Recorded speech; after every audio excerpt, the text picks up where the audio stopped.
அன்னை பர்னிச்சர்ஸ், அன்னை திருமண சீர்வரிசை பொருட்கள், டிவி, ஃபிரிட்ஜ், வாஷிங் மெஷின் உள்ளிட்ட 200க்கும் மேற்பட்ட பொருட்கள் அடங்கிய திருமண சீர்வரிசை ரூபாய் 99,000 மட்டுமே. தமிழகம் முழுவதும் இலவச டோர் டெலிவரி. தொடர்புக்கு 7550144440 9345044044. சவுக்கு சங்கா வீடு வந்து மிக கொடுமையான முறையில் தாக்கப்பட்டிருந்தது. ஒரு நாட்களை கடந்து இன்னமும் கூட யாரையுமே கைது பண்ணல காவல்துறை. சவுக்கு சங்கரோட வீட்டுக்குள்ள போய் தாக்கினவங்க யாரு அப்படின்னு இப்போ வரைக்கும் நமக்கு தெரியல. இந்த குற்றச்செயல்கள் முழுமையாக நேரலை செய்யப்பட்டிருக்கிறது அந்த காங்கிரஸ் கட்சியை சேர்ந்த நிர்வாகி ஒரு பெண்மணி அவருடைய முகநூல் பக்கத்துல நேரலையா ஒளிபரப்பு செஞ்சிருக்கிறாங்க. அப்போ இது முழுக்க காவல்துறையோட ஆசீர்வாதத்தோட அனுமதியோட ஆளுங்கட்சியினுடைய முழு ஒத்துழைப்போட நடந்திருக்கக்கூடிய ஒரு வன்முறை வெறியாட்டம். சவுக்கு சங்கருங்கிற நபரை மறந்துருங்க. நீங்க வேற ஏதாவது ஒரு எக்ஸுங்கிற பர்சனை வச்சுக்கோங்க. வேறு யாருன்னு ஒரு நபருக்கு தமிழ்நாட்டின் தலைநகரத்தில் சென்னையில் பட்ட பகல்ல சட்டமன்றம் நடந்து கொண்டிருக்கும் போது இப்படி ஒரு நிகழ்ச்சி நடக்குதுன்னா இது எவ்வளவு பெரிய சட்டம் ஒழுங்கு பிரச்சனையாக திமுக மாற்றி இருக்கும் தெரியுமா? ஒருவேளை அதிமுக ஆட்சி காலகட்டமாக இருந்தா இல்லை அவர் திமுக விமர்சனம் பண்றாரு காலத்துல தான் அவர் அவர் மேல நடவடிக்கை எடுக்க மாட்டாங்கன்னு எடுத்துக்கலாம். ஆமா, அதுதானே உண்மை. தேசிய ஊடகங்கள் காரி உமிழ்கிறதா இல்லையா உங்களை பார்த்து? தேசிய அளவில் இருக்கக்கூடிய மூத்த பத்திரிகையாளர் ராஜீப் சர் தேசாய் முதற்கொண்டு, இந்தியா டுடே ஊடகம் முதற்கொண்டு, NDTV, ரிப்பப்ளிக் இப்படின்னு தேசிய அளவில் இருக்கக்கூடிய பிரபலமான ஊடகங்கள் எல்லாரும் ANA உட்பட சவுக்கு சங்கரை பேட்டி எடுத்தே போட்டாங்க. மிக மோசமான குரூரமான எண்ணம் கொண்டவர்களால் மட்டுமே செய்யப்படக்கூடிய ஒரு வேலை சார் இது. அடுத்த கட்டமாக அதை டிபேட் ஆக்குவாங்கன்னு தெரிஞ்சோ தெரியாமலோ இன்னைக்கு காலையில் பாருங்க என்கவுண்டர் நடக்குது தமிழ்நாட்டில் சென்னையில். எதுக்காக என்கவுண்டர் நடக்குது? இல்லை அவரு செயின் பறிச்சுட்டு போயிருக்காரு, அதனால என்கவுண்டர் பண்ணதா சொல்லுங்க. செயின் பறிச்சு என்கவுண்டர் பண்ணிடுவீங்க நீங்க? ஒருத்தர் கொலை பண்ணாலும் என்கவுண்டர் பண்ணக்கூடாதுங்கிறதா எங்க சட்டம் சொல்லுது. என்கவுண்டர் எப்படி பண்ணுவீங்க நீங்க? தப்பிக்க முயன்றாரு அந்த காரணத்தினால. இந்த கதை 1980களில் நீங்க பேப்பர் எடுத்து பாருங்க. 80களில் தினத்தந்தியில் பேப்பர் எடுத்து பாருங்க. இதே ஸ்டோரி இருக்கும். ஆம்ஸ்டாக் கொலையும் இப்படி தான் நடந்துச்சு அப்படின்னு அதே ஸ்டோரியை சொல்றாங்க. யாரும் தெரிஞ்சுமே இன்னமும் கண்டறியாம அதை கைது பண்ணாம இருக்காங்கன்னா என்ன காரணத்தினால? கைது பண்ணாம விடணும், கைது பண்ணக்கூடாது. இதன் மூலமாக தொடர்ச்சியாக அரசை விமர்சித்து பேசிக்கிட்டே இருந்தீங்கன்னா நாளைக்கு விக்ரமுக்கு இது நடக்கும் அப்படின்னு சொல்லக்கூடிய ஒரு எச்சரிக்கை மணி.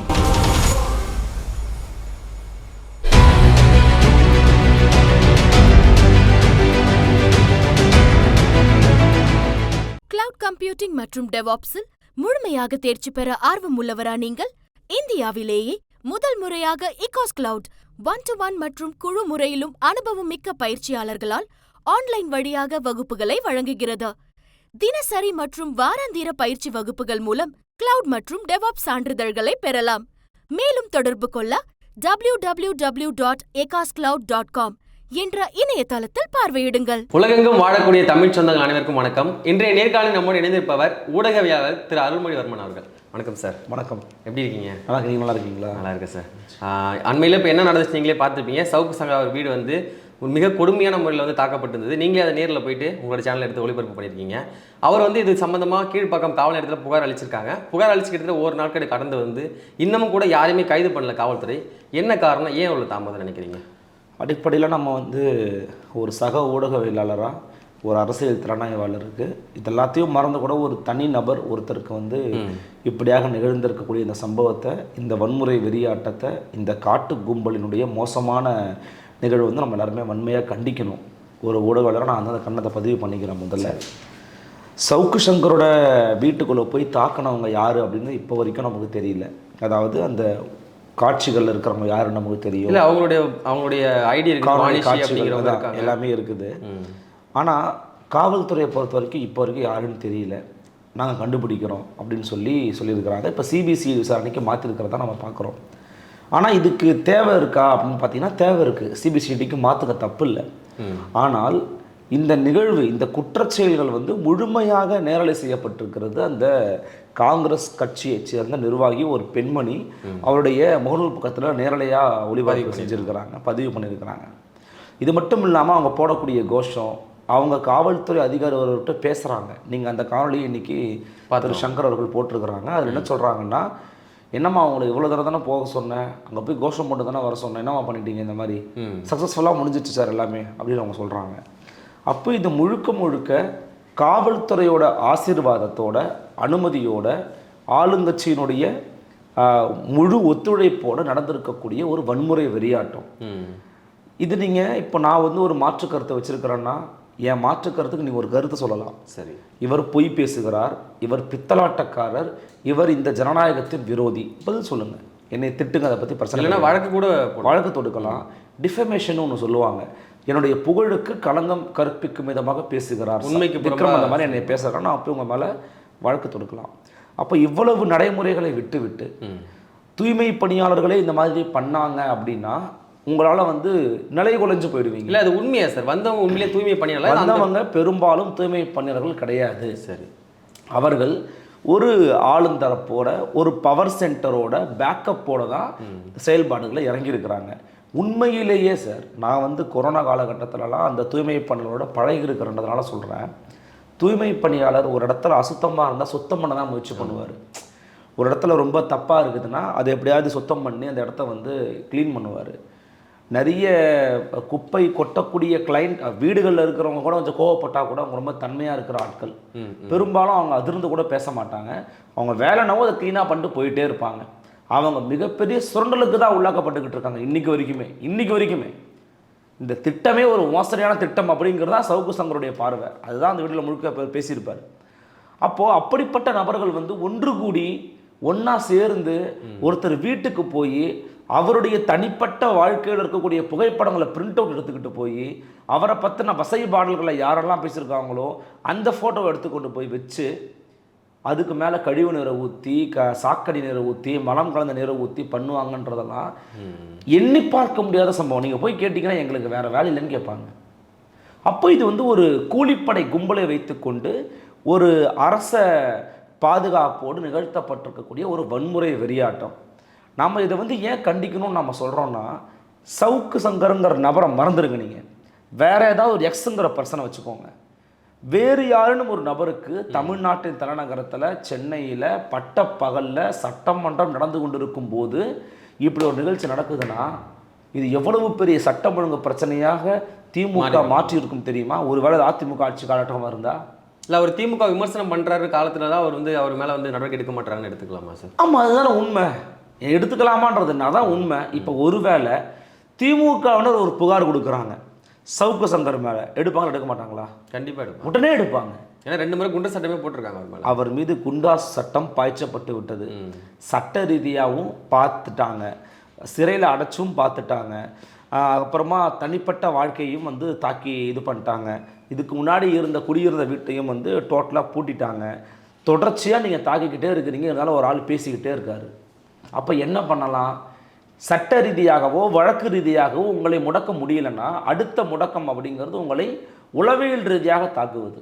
ஒரு அநாகரிகத்தோட உச்சமாக தானே சார்? அநாகரிகத்தின் உச்சம் மட்டும் கிடையாது, இது வந்து வன்முறையின் உச்சம்.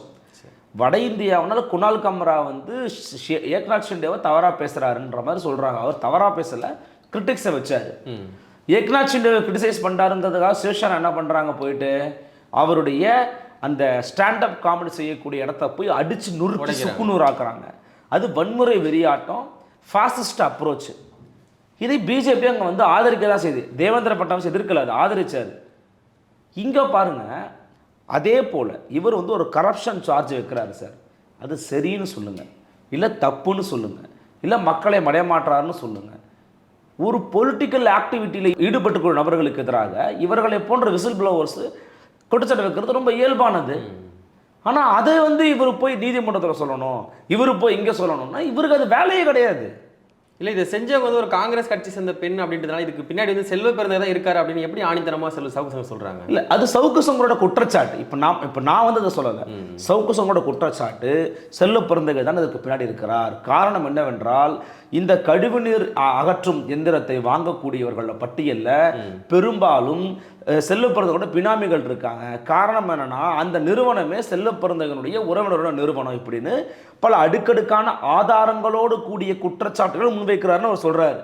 அப்போ அதுக்கு நீங்கள் பதில் சொல்லுங்கள், பொய்யா கடந்து போங்க. இப்போ அவர் என்ன சொல்கிறாரு, சவுக்கு சங்கர் நான் இப்படி பண்ணதன் காரணமாகத்தான் ஆளை வச்சு இப்படிப்பட்ட ஒரு இழிவான செயல் ஈடுபட்டிருக்காரு. சார், நீங்கள் இந்த செல்வ பிறந்தகை இதெல்லாம் மறந்துடுங்க. தேசிய ஊடகங்கள் காரி உமிழ்கிறதா இல்லையா உங்களை பார்த்து? தேசிய அளவில் இருக்கக்கூடிய மூத்த பத்திரிகையாளர் ராஜீப் சார் தேசாய் முதற்கொண்டு, இந்தியா டுடே ஊடகம் முதற்கொண்டு, NDTV, ரிப்பப்ளிக் இப்படின்னு தேசிய அளவில் இருக்கக்கூடிய பிரபலமான ஊடகங்கள் எல்லாரும் ANA உட்பட சவுக்கு சங்கரை பேட்டி எடுத்தே போட்டாங்க. மிக மோசமான குரூரமான எண்ணம் கொண்டவர்களால் மட்டுமே செய்யப்படக்கூடிய ஒரு வேலை சார் இது. நம்ம எதிர்க்க கூட நடக்கக்கூடாது இந்த மாதிரி ஒரு வேலை. இவங்க எல்லாம் என்ன சொல்லுவாங்க, எதற்கெடுத்தாலும் ஐயா பெரியார் ஈவேராவை முதற்கண் கொண்டு அவங்க வந்து முத்தாய்ப்பா ஒரு உதாரணம் சொல்லுவாங்க. சரி, அவரே தனக்கு எதிர்கருத்து கொண்டவர் இருந்தாலும் ஒரு கருத்தை சொல்லணுன்றதுக்கான அனுமதியை கொடுக்கணும், அதுதான் ஜனநாயகம்னு சொன்னார். அதுதான் என் கருத்துரிமைன்னாரு. ஆனால் நீங்கள் அப்படியே நான் வந்து பெரியாரிஸ்ட்னு சொல்லக்கூடிய நீங்கள் கம்யூனிஸ்ட்னு சொல்லிக்கக்கூடிய இன்று பல பேர், மாக்காய்க்காலிருந்து வந்தவங்கன்னு சொல்லிக்கக்கூடிய பல பேர் இந்த விஷயத்தை ஆதரிக்கிறாங்க, இது சரின்னு சொல்கிறாங்கன்னா இவர்களுடைய மண்டைக்குள் இருக்கக்கூடிய அழுக்கை நாம் எப்படி நீக்குவது? ஒருவர் ஆளுங்கட்சியை எதிர்த்து பேசுகிறாரு அப்படிங்கிறதுனாலேயே, ஒருவரோட ஒரு மாற்று கருத்து இருக்குது அப்படிங்கிறதுனாலேயே அவரை சாகடிக்கலாம், அவரை என்ன வேணால் பண்ண நினைக்கக்கூடிய எண்ணங்கிறது சரியான எண்ணமே கிடையாது. அதனுடைய வளர்ச்சி அடுத்த கட்டமாக அதை டிபேட் ஆக்குவாங்கன்னு தெரிஞ்சோ தெரியாமலோ இன்றைக்கி காலையில் பாருங்கள் என்கவுண்டர் நடக்குது தமிழ்நாட்டில், சென்னையில். எதுக்காக என்கவுண்டர் நடக்குது? இல்லை, அவர் செயின் பறிச்சுட்டு போயிருக்காரு, அதனால என்கவுண்டர் பண்ணதா சொல்ல. செயின் பறிச்சு என்கவுண்டர் பண்ணிடுவீங்களா நீங்கள்? ஒருத்தர் கொலை பண்ணாலும் என்கவுண்டர் பண்ணக்கூடாதுங்கிறதா எங்கள் சட்டம் சொல்லுது. என்கவுண்டர் எப்படி பண்ணுவீங்க நீங்கள்? தப்பிக்க முயன்றாரு அந்த காரணத்தினால. இந்த இந்த இந்த கதை வந்து 1980களில் நீங்கள் பேப்பர் எடுத்து பாருங்கள், 80களில் தினத்தந்தியில் பேப்பர் எடுத்து பாருங்கள், இதே ஸ்டோரி இருக்கும். ஆம்ஸ்டாக் கொலையும் இப்படி தான் நடந்துச்சு அப்படின்னு அதே ஸ்டோரியை சொல்கிறாங்க. மனித உரிமை செயற்பாட்டில் மரியாதைக்குரிய ஹென்றி திஃபேனாக இருக்கட்டும், இந்த காவல் சித்திரவதைக்கு எதிரான கூட்டு இயக்கத்தை சேர்ந்த தோழர் தியாகுவா இருக்கட்டும், பல முறை இந்த காவல்துறையினுடைய அட்டூழியத்தை தோலுரித்து காட்டியிருக்கிறாங்க. பல முறை சொல்லிட்டாங்க இந்த மாதிரி என்கவுண்டர் என்ற பேரில் படுகொலைகள் நிகழ்த்திக்கிட்டு இருக்காங்க. It's a murder, absolutely it's a murder. அப்போது இதை நீங்கள் தொடர்ச்சியாக பண்ணதன் மூலமாக என்ன சொல்ல விரும்புகிறீங்க? ஓ, அப்போ நீங்கள் வந்து ஜாஃபருங்கிறவரை புகாரிங்கிற ஒரு சுட்டாருன்னு சொன்னால் இங்கே எல்லாம் சாஃப்ட்வேர்னு நினைக்கிறீங்க. அவ்வளோ நுணுக்கமாக வேலை பார்க்குறாங்க சார். ஜாஃபருங்கிறவரை புகாரி தான் சார் சுட்டார். இப்போ என்ன சொல்ல விரும்புகிறீங்க? சுட்டது யார் சொன்னால் தப்பு தான். வெளிப்படையாக 2 மாதங்களுக்கு முன்னாடி என்னை கொலை பண்ண போகிறாங்கன்னு ஜாகிர் ஹுசேன் போட்டார். அவருக்கு பாதுகாப்பு கொடுக்க துப்பு இல்லை. சட்டமன்றம் நடந்துக்கிட்டு இருக்கு. ஒரு நாடறிஞ்ச ஒரு எல்லாருக்கும் தெரியும், சவுக்கு சங்கர் 10ல் 5 பேருக்கு தெரியும், சவுக்கு சங்கர் இருப்பா இந்த மாதிரி பேசிகிட்டே இருப்பார்ப்பான்னு தெரியும். அவர் வீட்டில் 30 பேர் போய் கழிவு நீரையும் மலம் கலந்த நீரையும் ஊற்றுறான், படுக்கறையில் ஊற்றுறான், சாப்பாடு மேஜையில் ஊற்றுறான், கேவலமான வார்த்தைகளால் அவங்க அம்மாவை அர்ச்சனை பண்ணுறான், அவ்வளவு ஆபாசமான மொழிகளில் பேசுகிறான். வேறு யாராவது இருந்தாங்கன்னா உண்மையிலேயே தெரியாது, உயிர் கூட போயிருக்கலாம். நீங்கள் ஒரு கும்பல் மனநிலையை இப்போ நம்ம இங்கே பேசிக்கிட்டே இருக்கிறோம், படப்பிடிப்பு நடந்துக்கிட்டு இருக்கு, திடீர்னு ஒரு 100 பேர் வந்து நம்மளை என்னவோ பண்ணுறாங்கன்னா அந்த கும்பல் மனநிலையை நம்ம இதுக்கு முன்னாடி அனுபவிச்சிருக்கணும். அப்படி இல்லைன்னா நம்ம கொஞ்சம் பயப்படுவோம், அல்லது நமக்கு ஏதாவது ஒரு பதட்டம் ஏற்படலாம். ஒரு பெண்மணி, ஒரு வயதானவங்க, தனியாக இருக்கிறாங்க, கணவனை இழந்தவங்க, தன் பிள்ளை மட்டும்தான் இருக்கிறாருன்னு இருக்கிறவங்க, அவங்க உயிரோடு இருக்கிறதே ஆச்சரியமாக இருக்குது. அவங்களுக்கு மனோதிடம் அதிகமாக இருந்திருக்கலாம். சவுக்கு சங்கருக்கு அந்த மனோதிடம் அதிகமான ஒரு நபர் தான். அப்போ அவங்களுக்கு அந்த வில் பவர் ஜாஸ்தி, அதனால் உயிரோடு இருக்கிறாங்க. வேறு யாரும் என்ன ஆயிருந்தால் என்ன ஆகுறது? உங்களுடைய தொடர்ச்சியான செயல்பாடுகள் காரணமாக குண்டாஸ் போட்ட, அடித்த, கையை உடைச்ச, வீட்டை பூட்டின, இப்போ மலத்தை ஊற்றிட்ட, இந்த வீட்டை காலி பண்ண சொல்லிட்டாங்க, ஊடகத்தையும் காலி பண்ண சொல்லிட்டாங்க. ஒருவர் நான் இனிமேல் பேசலைன்னு போகிறாருல்ல, இது இந்த சமூகத்தின் மீது வீசப்பட்ட மிக மோசமான மலம் சார். அவர் சொன்ன மாதிரி சமூகத்தின் மீது வீசப்பட்ட மலம் இது. ஒருத்தர் வந்து இனிமேல் நான் பேசலைங்க அப்படின்னு சொல்கிறாருன்னா அதுக்கு இந்த அரசு காரணமாக இருக்குங்கிறாரு. என்னை இதுக்கு மேலே வாழாதன்னு சொல்கிறது இந்த அரசு. தேசிய அளவில் ஊடகங்கள் பேசிக்கிட்டு இருக்குல்ல, தமிழ்நாட்டில் புதிய தலைமுறையை தாண்டி எத்தனை ஊடகங்கள் இதை வந்து டிபேட்டுக்கு எடுத்தாங்க? ஏன் எடுக்கலை? இருக்கிறாங்க. எதனால் எடுக்கலன்னு நினைக்கிறீங்க? ஏன்னா இது ஆளும் தரப்புக்கு எதிராக போய் முடியும். அப்படி என்ன ஒன்று சொல்கிறாங்கன்னா சார், இவர் வந்து அங்கே அந்த ஊடகத்தில் பேசும்போது தூய்மை பணியாளர்களை தவறாக பேசிட்டாருங்கிறாங்க. நான் அந்த முழு வீடியோவோட அப்ரோச் பார்த்தீங்கன்னா தட் இஸ் ஃபார் த அந்த மக்களுக்காக தான் அவர் பேசுகிறாரு. தூய்மை பணியாளர் பேசுகிறாரு. அவர் சில வார்த்தைகளை பயன்படுத்துகிறாரு. எளிமையான மக்கள் ஏமாற்றிடுவாங்க, அதனால் அவங்கள ஈஸியாக பணம் கொடுத்துருவாங்க, அவங்கள மது குடிக்க வச்சுருவாங்கன்ற மாதிரி ஒரு டோனில் வார்த்தையை சொல்கிறார். தவிர்த்துருக்கலாம் அவர் வச்சுக்கோங்க. அவர் சொன்னது தப்பாவோ அல்லது உங்களை மனசை புண்படுத்தியிருந்தாலுமே கூட அதுக்கு நீங்கள் வேறு வழிமுறைகளை நீங்கள் அவரை அப்ரோச் பண்ணலாம். தப்பு சார், என்ன சார் இப்படி பேசுகிறீங்க, ஏழாம் பேசுகிறீங்களா அப்படின்னு கேட்கலாம். ஆனால் அதை விடுத்துட்டு அவர் வீட்டில் போய் மனத்தை கூட்டுறீங்க, அது ஒரு காரணத்தை சொல்கிறீங்க. அவர் வந்து சசிகாந்த் செந்தில் அந்த காங்கிரஸில் எம்பியாக இருக்கிறாரு, மறைமுகமாக சொந்தக்கார வர வைக்க பார்க்குறாருன்னு சொல்கிறீங்க. கொட்டினது யாரும் தெரியாமல் இருந்தாலும் பரவாயில்ல, அவங்களே வந்து வீடியோ பதிவு பண்ணுறாங்க, லைவில் போடுறாங்க, சவுக்கு சங்கருக்கு வீடியோ கால் பண்ணி திட்டுறாங்க, காவல்துறை அவங்க கூட வந்து வாக்குவாதம் பண்ணுறதெல்லாம் பார்க்க முடியுது. யாரும் தெரிஞ்சுமே இன்னமும் கண்டறியாமல் அதை வந்து கைது பண்ணாமல் இருக்காங்கன்னா என்ன காரணத்தினால சார்? கைது பண்ணாமல் விடணும், கைது பண்ணக்கூடாது. இதன் மூலமாக தொடர்ச்சியாக அரசை விமர்சித்து பேசிக்கிட்டே இருந்தீங்கன்னா, குறைகளை சுட்டி காட்டிக்கிட்டே இருந்தீங்கன்னா, நாளைக்கு விக்ரமுக்கு இது நடக்கும், இது ஒரு பயத்தை ஏற்படுத்துகிற வகையில் அருளுக்கு நடக்கும், எக்ஸுக்கு நடக்கும், ஒய்க்கு நடக்கும் இப்படின்னு சொல்லக்கூடிய ஒரு எச்சரிக்கை மணி. இது நிச்சயமாக பண்ணுவாங்க. இல்லை அதுக்கு வந்து சவுக்கு சங்கர் பயந்து பின்வாங்குற மாதிரி தானே இருக்கு. ஏன்னா எவ்வளவோ அச்சுறுத்தல் வந்தோம். நான் இதை கேட்டேன் சார், என் ஊடகத்தில் அவர் பேட்டி எடுத்தேன், நான் அவர்கிட்ட கேட்டேன் இதை பயந்தா மாதிரி வராதான்னு. அவர் அடுத்து ஒரு கேள்வி கேட்குறாரு, நியாயமான கேள்வி. நான் என்ன பண்ணட்டும்னு கேட்குறாரு. நான் என்ன பண்ணட்டும், நான் ஏங்குறேன், நான் தங்குறதுக்கு வீடு வேணுமா இல்லையா, திங்கிறதுக்கு சோறு வேணுமா இல்லையா, நான் இன்னொரு இடத்துல போய் தான் வந்து இந்த இப்போ நம்மளே ஒரு இன்டர்வியூ எடுக்கிறோன்னா அதுக்கு ஒரு இடம் தேவை, அது நிலையான ஒரு இடம் இருக்கணும், அதுக்கு ஒரு கணினி இருக்கணும், உங்களுக்கு தெரியும் செட்டப் எப்படி இருக்கணும்னு. இதெல்லாம் இல்லாமல் அப்படியே நின்று போய் கூட பேசிட்டு போகலாம். அதுக்குன்னு ஒரு வயது இருக்கணும் சார், எல்லாராலையுமே அதுக்கு ஒத்துழைப்பு தரணும். ஆமாம். அப்போ இது எதுவுமே இல்லாமல் நீங்கள் தொடர்ச்சியாக அவங்க அலக்கழிச்சிட்டே இருந்தோன்னா எங்கே போவீங்க, எங்கே போவீங்க? நான் அவர்கிட்ட சொன்னேன், வேறு ஏதாவது ஊருக்கு போங்க, வெளியூர்களில் வந்து பேசுங்க. ஏன்னா இன்றைக்கி இணைய உலகம் கையடக்க கருவிக்குள்ளே வந்துருச்சு. யோசிக்கிறாரு. அவருக்கு வந்து அவங்க தாய்க்காகவும் பார்க்க, ஆமாம், அவங்க தாயோ அவங்களுடைய கூட இருக்கிறவங்களுக்காகவும் யோசிக்கிறாரு. இது வந்து ஒருத்தர் நீங்கள் இப்படிலாம் போங்களேன், இப்படிலாம் செய்யுங்க, நான் எதிர்த்து பண்ண நம்ம சொல்லிடலாம். ஆனால் அவங்க இடத்துல இன்னும் நம்ம பார்க்கணும். அதுதான் வந்து உண்மை. நேற்று வந்து விகடன் உட்பட நிறைய பேர் அவர் பேட்டி எடுத்துருக்கிறாங்க. ரொம்ப மகிழ்ச்சியாக இருக்குது. நான் என்ன சொல்கிறேன்னா, அவர் மேலே நமக்கு 1000 முரண் இருக்கலாம், அவரோட பல நிலைப்பாடுகள் எனக்கு கூட உடன்பாடு இல்லாமல் இருக்கலாம். ஆனால் that is secondary. First priority ஒருத்தன் பாதிக்கப்பட்டிருக்கான். ஒருத்தர் வீட்டை போய் மடத்தை கொட்டுறீங்க, சாக்கடையை கொட்டுறீங்க, அது எவ்வளவு ஒரு ஆபாசமானது, அருவருக்கத்தக்கத குரூர இனம் சார் அது. அதனால தான் சொன்னார் இது கோழைத்தனமானதுன்னு சொன்னார். ஒரு அரசியல் கோழைத்தனமானது, திராவிட மாடல் ஆட்சி மேலே ஊற்றப்பட்டதுன்னு சொன்னார். சீமானோட அறிக்கையும் திருமாவளவனோட அறிக்கையும் ரொம்ப கூர்மையானது. சீமானோட ஒரு வார்த்தை சொல்கிறார், திராவிட மாடலின் ஆட்சியினுடைய சாதனையே இந்த மலத்தை வீசினது தான் அப்படிங்கிறார்.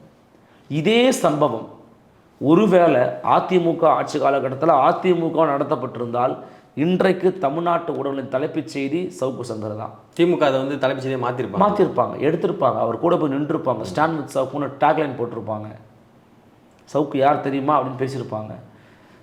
நம்ம ஒன்று தான் சொல்ல விரும்புகிறோம், உங்களுக்கு மாற்று கருத்து இருக்கலாம், முரண்பாடான விஷயங்கள் இருக்கலாம், ஆனால் கருத்தை கருத்தால் தான் எதிர்கொள்ளணும், வெல்லணுமே ஒழிய தனிநபர் தாக்குதலோ தனிநபரை வந்து கேவலப்படுத்துகிறதோ, அவர் போய் வீட்டுக்கு போகிறதே முதல்ல தப்பு சார். அது சீமான் அவர்களுடைய இந்த வீட்டுக்கு போனது தான் ஆரம்பிக்குது. அவர் ஒரு கருத்தை சொல்கிறாரா, அவர் சொல்கிறதெல்லாம் போய் அவரை வந்து நீங்கள் எக்ஸ்போஸ் பண்ணணும், வாங்க எல்லோரும் கூடி நின்று போய் ஒரு கருத்தரங்கம் போடுவோம், ஒரு மீட்டிங் போடுங்க, யார் வேணான்னு சொன்னால். வீட்டுக்கு போய் தாக்குறதுங்கிறது தப்பான அப்ரோச் சார். இப்போ பதிலுக்கு நாளைக்கு அவங்களும் உங்கள் வீட்டுக்கு வரும், உங்கள் மனைவி உங்கள் குழந்தை சொந்தக்காரங்களாம் இருப்பாங்க, நல்லா இருக்குமா? அது சரியாது. தமிழ்நாட்டில் நீதி கட்சி தொடங்கி காங்கிரஸ், திமுக, அதிமுக எத்தனையோ கட்சிகளுக்கு வந்து ஆண்டிருக்காங்க, எத்தனை தலைவர்கள் அதே மாதிரி ஆண்டிருக்காங்க. இந்த மாதிரி ஒரு கொடுஞ்செயல் எந்த ஆட்சியிலையும் நடக்காத மாதிரி தானே இருக்குது. இது வந்து ஏதோ நம்ம ஒப்பிட்டு பார்க்கணுன்னா இதுக்கு முன்னாடி நடந்திருக்குது. என்னென்னா, நக்கீரன் அலுவலகம் தாக்கப்பட்டுச்சு. நக்கீரன் அலுவலகம் தாக்கப்பட்டதுக்கு காரணம் உங்களுக்கு தெரியும், கேள்விப்பட்டிருப்பீங்க. அம்மையார் ஜெயலலிதா குறித்து விமர்சனம் பண்ணாங்க. அப்போது அவங்க வீட்டை தாக்குனது அதிமுக காரங்க தான், அதெல்லாம் ஒன்றும் மாற்றுக்கிறதெல்லாம் இல்லை. அதிமுக காரங்க போய் தாக்கும்போது எல்லாருமே நக்கீரன் கோபால் ஐயா கூட தான் நின்னாங்க. ரொம்ப தப்பான விஷயம், ஒருத்தர் கிரிட்டிசைஸ் பண்ணாருந்ததுக்கு அப்போலாம் பண்ணக்கூடாது அப்படின்னு. அதன் பிறகு இதான் ஃபஸ்ட் டைம் மலத்தை கொட்டது, இதுதான் ஃபஸ்ட் டைம். அது வந்து கொடுமையானதுன்னா அதை விட பல மடங்கு இது கொடுமையானது. இதை விட கொடுமையானது தெரியுமா? முக்கியமான ஊடக ஜாம்பவான்கள் கள்ள மௌனம் காப்பது. ஏன் இது ரொம்ப கொடுமையானதுன்னு சொல்கிறேன்னா, பொது சமூகம், அரசியல் அறிவற்ற அல்லது அரசியலை பற்றி கற்றுக்கொண்டிருக்கக்கூடிய மக்கள் கூட இதை தப்புன்னு கண்டிக்கிறான். இப்போ ரீச் ஆகிருக்கு, இவங்க ரீச் ஆகணும்னு நினைக்கிறாங்க. ஒரு சீனியர் ஜெர்னலிஸ்ட்டுக்கும் இது தெரியும்.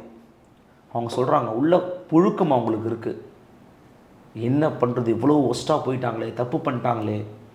சட்டமன்றம் நடக்கும்போது யாரும் பண்ண மாட்டாங்க சார். சட்டமன்றம் நடந்துக்கிட்டு என்கவுண்டர் போடுறாங்க சார் தரமணியில், சென்னையில். என்ன சார் இது? யாராவது இதை பண்ணுவாங்களா? அப்போ யார் கையில் ஆட்சி இருக்குது, யார் கையில் அதிகாரம் இருக்குது?